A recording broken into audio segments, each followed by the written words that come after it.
Wonderful to see the evolution of companies and individuals as they progress in this ecosystem, and very exciting always to see what Wayra and Telefonica are up to.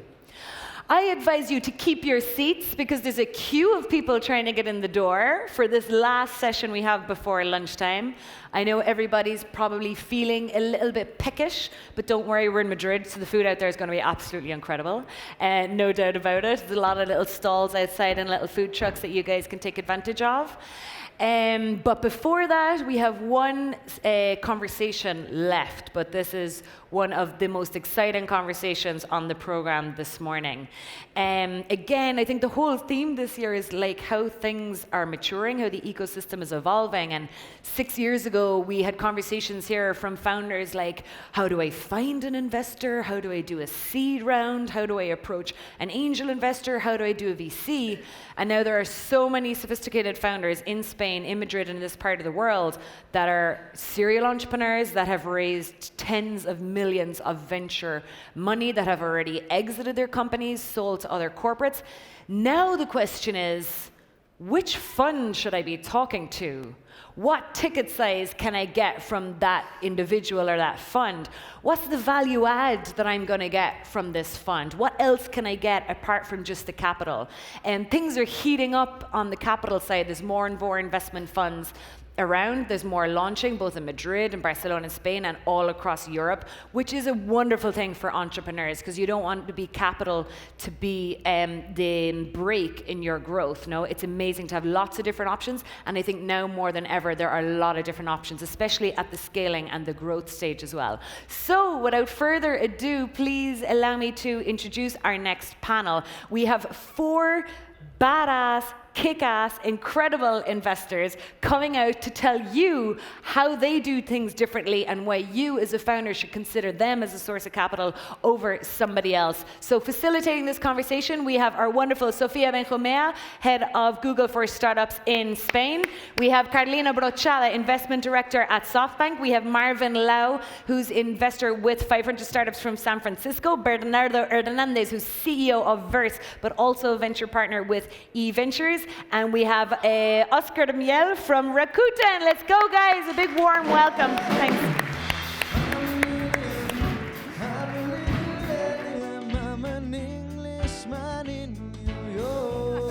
I love the comfortable couch. Yeah, this is very comfortable. Are you guys starving? We are. So let's try to make it entertaining because we are what separates you guys from lunch. But so as you can all see the agenda, Liz decided to name this panel with badass investors. So we assume that we're in front of 4 amazing investors, all of them actually operating in different buckets, so they're not competing. But I think it's really the idea here to understand how do they win the deal? What do they bring to the table to really get to the best deals and to get to the point that Liz decides to name this panel Badass Investors. First of all, I would love to have you just one quick introduction about you guys, who you are, what's exactly what your funds and what makes it special. Bernardo? Should I go first? Yeah. And I know you want to pitch about your startup, but now... No. I'm very respectful when it comes to that. Congratulations to everyone here. This is a really badass summit. It's every year it's better, and I'm so thrilled to see that Madrid is coming of age just like this. I love to entertain ideas and make them happen. I use technology to make that happen.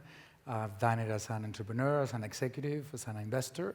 And I'm just passionate with technology and creating new things. And what is special about eVentures? eVentures, it's a German fund.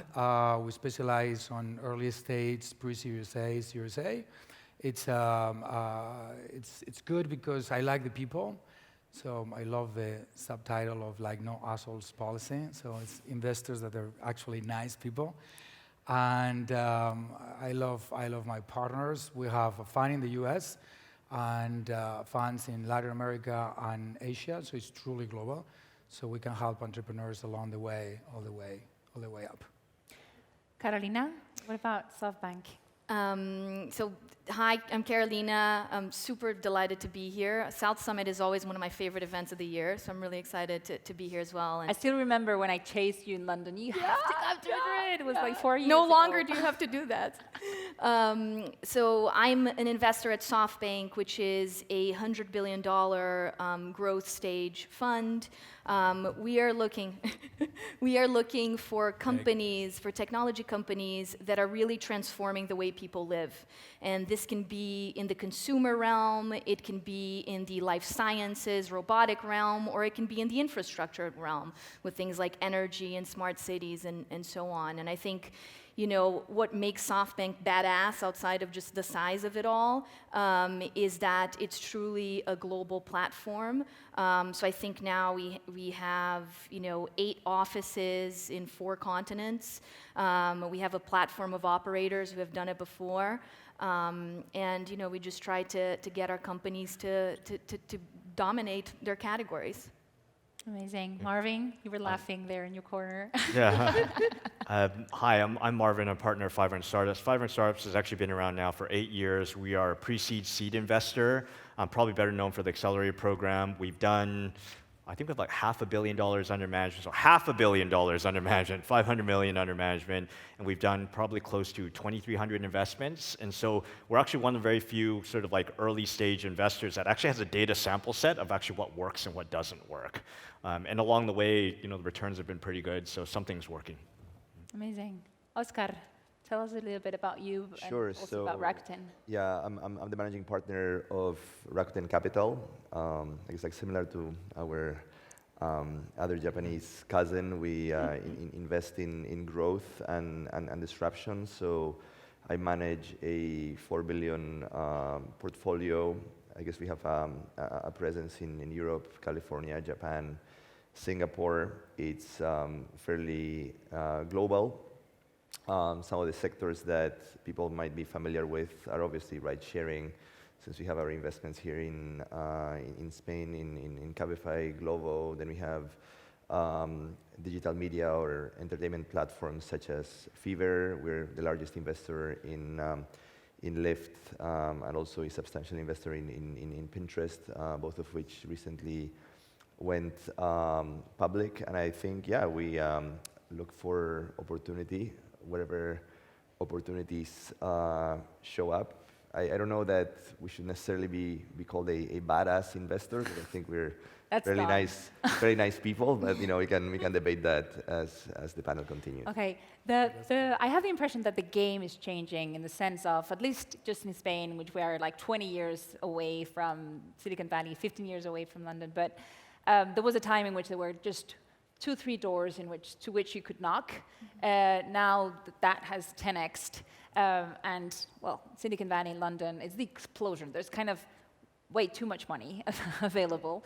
In that new situation, how do you guys win the deal? It's like, what is your strategy to, I don't know, get known, to just get the right deal flow, to win the deal when you know that maybe an amazing founder is doubting between you guys and another opportunity? So I don't know if you feel that has changed and that has forced you to step up and be a little bit more proactive. I would love, just randomly to come in and comment a little bit on this new phase.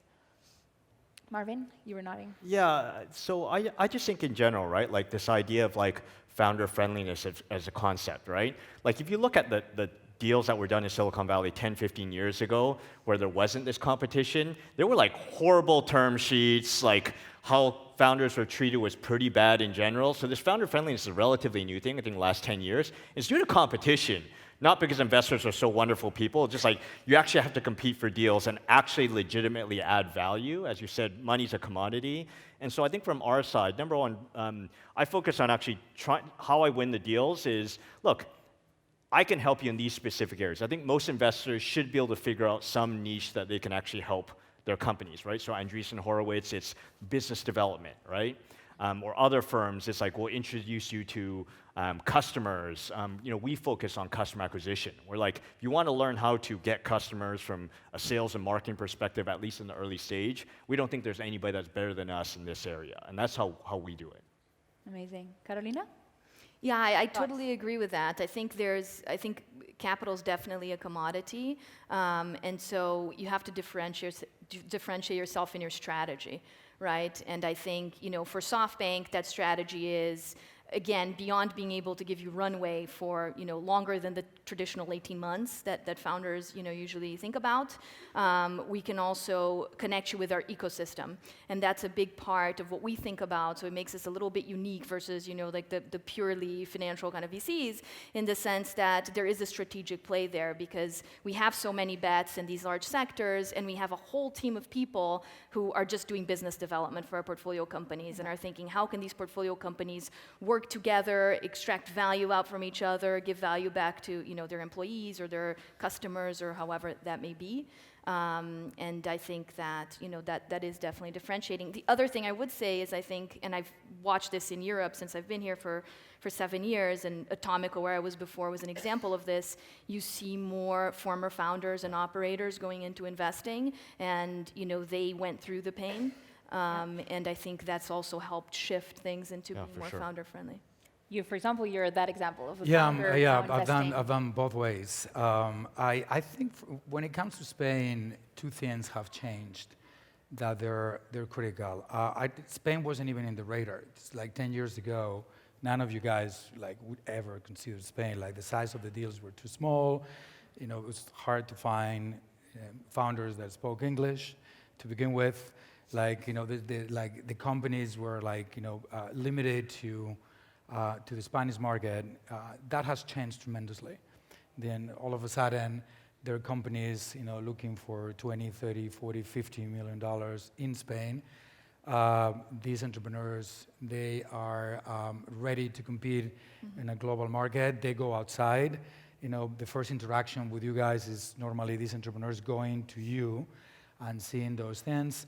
That's number one. And then number two, one, that trigger happened, then Spain is in the radar, and then you guys start coming here, which I think is great.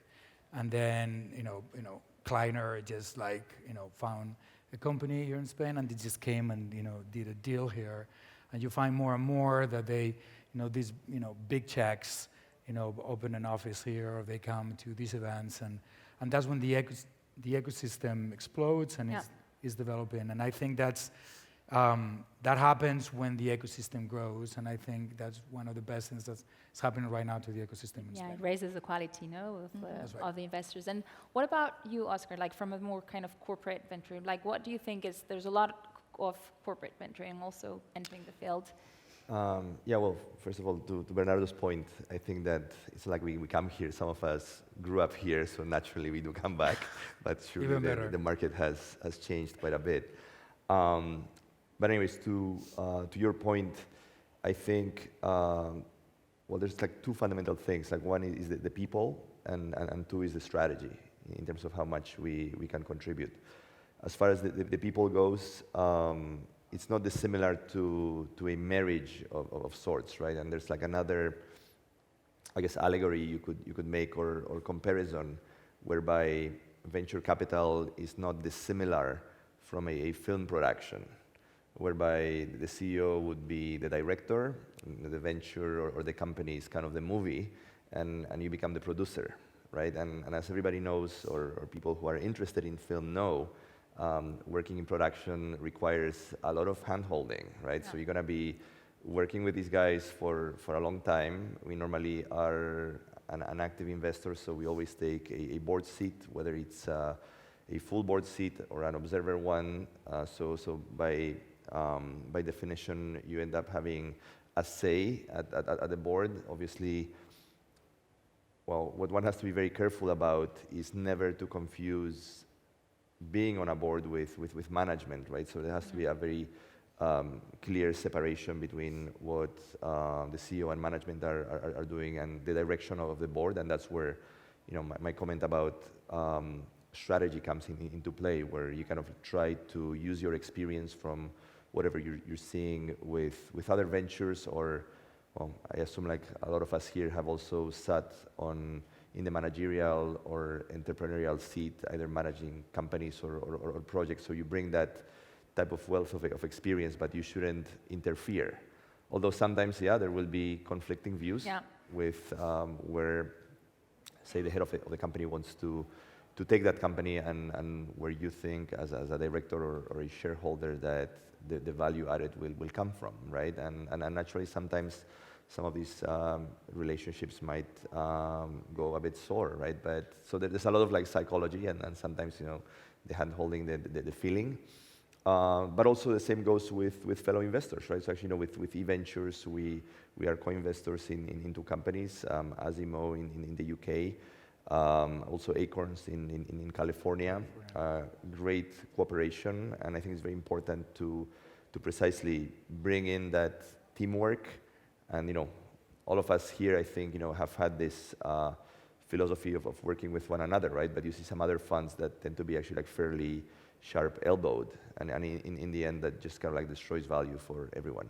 You just talked about co-investment. I would love to hear a little bit your strategies, your thoughts on when to lead, when to follow. Like when investing, for example, in a country such as Spain, do you need to have a VC, local VC, to have backed up the company?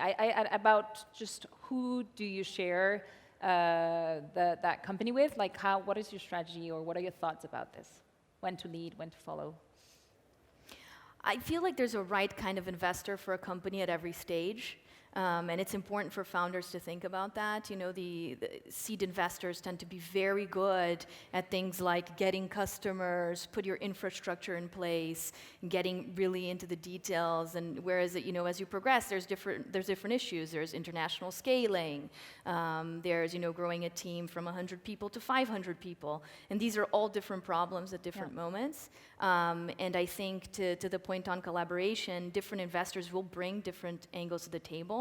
Not only different data points, different networks, which is super important, and different expertise that hopefully the management team can use to take away from it. And I think, you know, the best boards are always driven by consensus. There doesn't necessarily need to be 100% agreement all the time, but at the end of the day, you fall behind, you know, whatever the company wants to do once you've sort of given your advice.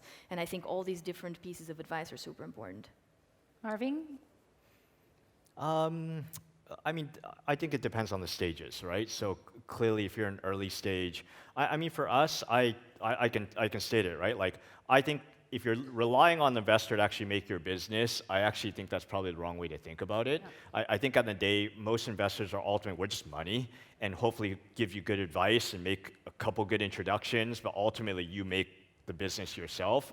And most investors, you know, based on my experience now, like 80% investors actually add zero value at all right? So just to keep that in mind. But if you get good investors on board, they can really help you. You know, a good investor actually helps you build momentum. A good investor actually helps you sort of like with the angle of momentum in general. And how do you see that? I mean, just like how, from a founder's perspective, like how much bullshit is this investor? There's so much bullshit, right? That's what I mean. Like, how do you see? Yeah. I mean, here's the thing that at least a founder needs to do when you're looking to take money from folks, especially like investors actually doing due diligence on you. You should be doing the same. So reference checks, and I mean reference checks of not just the references they give you, but actually you should be talking to other like founders that they've invested in before, and you find out very quickly of sort of who is a good investor, not a good investor. And I think sometimes people get so caught up around the brands as well too. Yeah. Just like, oh, this is a great brand, but it could be a great brand and a crappy partner, right? Like, so just, I think you have to do the due diligence. But there is a lot of BS out there. And in the Silicon Valley too, right? Like, I mean, definitely. Tons of BS.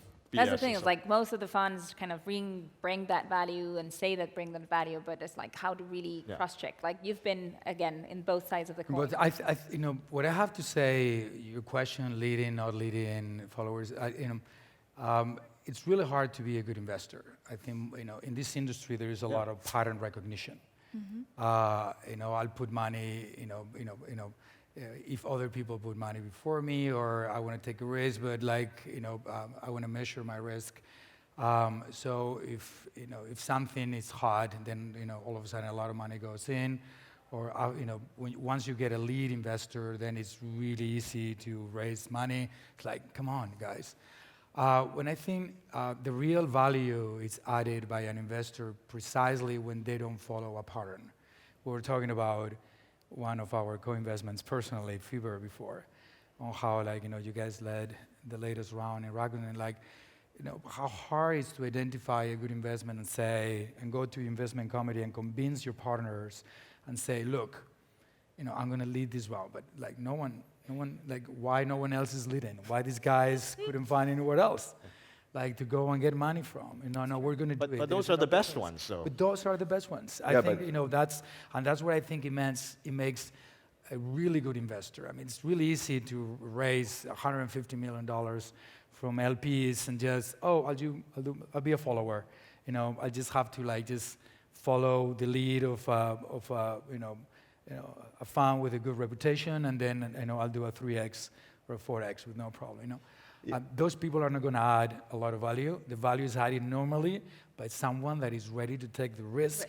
And high conviction. And high conviction and say, I'm not going to do pattern recognition. And those are the guys that normally help you the most as an entrepreneur.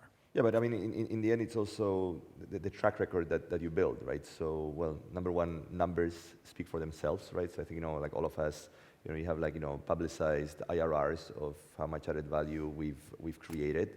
So that's an important one. Then you also see the exits or the companies you've helped build or that you have supported. You also look at the failures, the ones that didn't exactly work out that well. As you said, there's sometimes the reference checks, and again, sometimes those might fail because of personality issues. But also to your point about whether you lead or co-lead. So traditionally, the guy that puts the more money into a round will be a lead, and then maybe you co-lead with somebody who puts an equal or similar amount. I mean, frankly, it doesn't matter. It's more of, well, that's for the advertising, right? But eventually, it also kind of comes down to who will take that board seat at the company. Other than that, I think what's also important is to be aligned with the partners and to make sure that, well, you will take that company to the next level, and also when to kind of step to the side when the next bigger guy comes in, right? So here we almost have the 4 stages, right, of investment. But then you have eventually the institutional, the really big institutional money that comes in, the lifers, the pension funds once the company's pre-IPO, and then you have less of a say. And I will agree with you that sometimes you are on boards where some of the investors don't really add much value or don't have much to say. But there's also some recycling too. So some folks will effectively migrate out as other people come in. Yeah. I would like to know a little bit about, a couple of you about the Andreessen Horowitz, the model in which they were the only ones at the beginning with having actual operating partners really working. You do have a structure like your growth hackers. I would love to know a little bit more about that. And you were talking about your business development devoted people. Can you talk a little bit more about those teams within the VCs that were not the obvious part, but you've had to be forced to actually really make concrete added value? So the role is it's a platform, right? Ultimately, it's called VC platforms. And I would say the folks who actually really pioneered this was First Round Capital. They did this back in the day. So they have a community manager. They do a lot of stuff on the recruitment side. They do a lot of stuff in regards to just bringing in sort of deep expertise in specific areas. We decided to really double down, at least in the sales and marketing side, because our view is that we think the main reason for failure is due to 2 things. Number one, your product sucks, but it's pretty good right now in general in early stage. It's just that's kind of the standard and basic table stakes. If you look at the main reason actually a lot of startups fail is because they can't figure out customer acquisition in a very cost-effective way. And so we've hired a lot of full-time and part-time people. It's 12 at this point in time, mainly part-time, who are experts either in Facebook marketing, SEO, SEM, et cetera, go down the list, as well as supplement that with a lot of outside mentors like ex-founders, we call EIRs, entrepreneurs in residence, who have been down the path of raised money.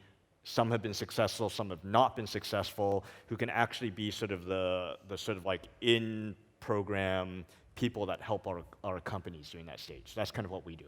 Amazing. What about, you were talking about business development. Yeah, I think it's interesting, particularly in Europe, what you find is startups might have great technology or a great product, but what they don't have are resources to go hire people who've done it before, right? And I think that's the idea that some of funds have of plugging in people who've been doing whatever. It might be an area of domain expertise, so like recruiting is a huge one. So someone says, okay, my company's going to double from 10 to 50. Well, but that means you need to be always interviewing, and you might not have the infrastructure to do that. And then someone goes and does that.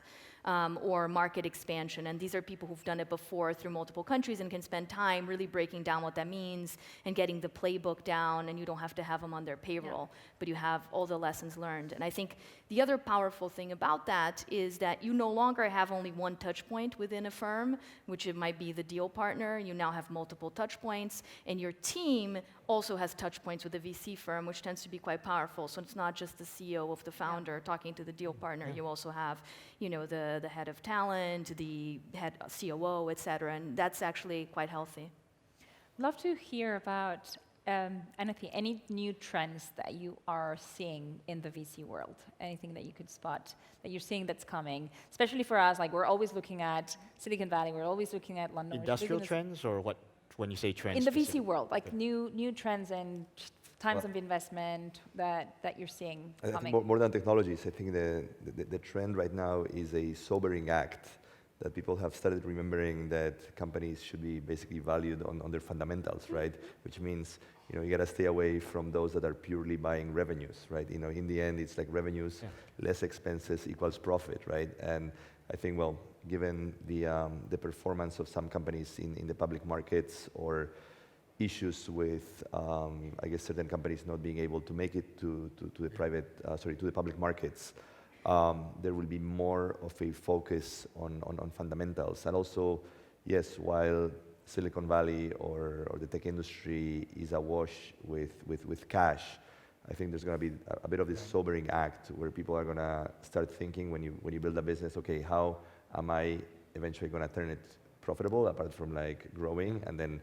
making it a going concern. Yeah. So unit economics, right? Like, wow, unit economics actually do matter, right? So understanding that. I actually think in Silicon Valley you're going to see, and I've been very public about this, I actually think you're going to see a massive changeover of venture capitalists in general, because of just the number of IPOs. Like, we've been this crazy streak of success in the last 8 to 10 years. There are actually a lot of venture capitalists actually calling in rich, right? So like, they don't want to work hard anymore because they don't have to. And we're starting to see a lot of those changes as well too. And also we're seeing a lot of generational turnover. So we're seeing some interesting dynamics right now. I heard over the past couple of weeks, I heard a lot the word post-WeWork world. We're in this like post-WeWork world, so things are changing. So focus on the bottom line and all that. I see as a trend, I think there's a long way in fintech, the fintech a little bit, but also health. I see a lot of people just creating health conferences, and then all of a sudden creating all these diaspora health. It's probably the early stages, and we're going to see a lot in health. That's what I like identify. And then to finish, and we're definitely going all for lunch, if you could just, most of this are going to be founders searching for finding the right investor for them. If you could then give me a short advice to follow when searching for the right investor. Okay, we'll go fast. Sell. You need to sell, really well, to hire people, to find investors, to make your company grow. Be a good sales guy. Carolina? I would say build relationships over time. Oftentimes, founders are so head down in the weeds as they should be with a business, and they only start speaking to investors when they have to fundraise.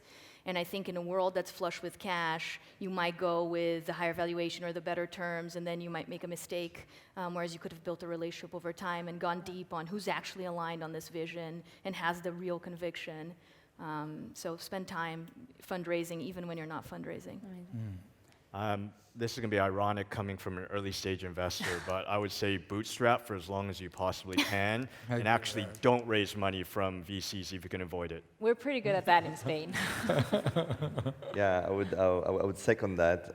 So two thoughts. One, be brave, because there's a lot of industries out there that can be disrupted and a lot of opportunities for startups, but also be socially conscious. There's also too many models that are out there that are not necessarily making society that much smarter. And I think we all have that obligation or mission to make this world better, as opposed to like making this world more stupid.